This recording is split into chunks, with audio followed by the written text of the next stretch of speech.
आंध्र और ओडिशार समस्त नाका पॉइंटर तदारख करिले गजपति जिलापाल अनुपम साहांक सह एसपी सारा शर्मा।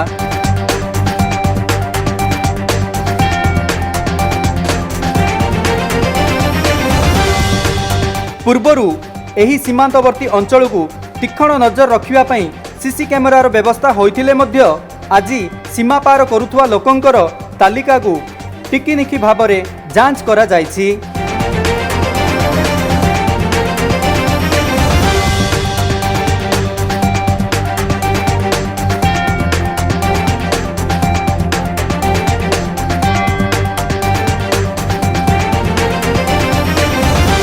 अत्यावश्यक परिस्थिति रे सीमा पार करुथुवा लोकंक उपरे रोक लगाइबा पई देइछंती अनुमति।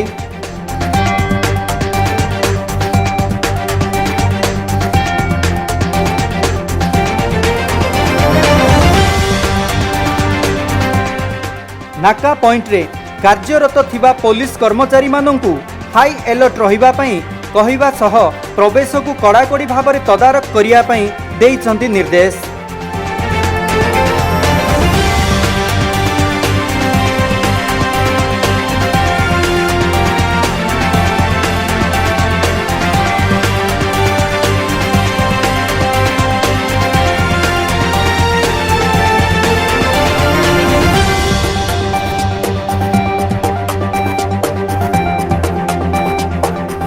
गजपति सुजित प्रधान को रिपोर्ट, ओडिशा न्यूज़ 5।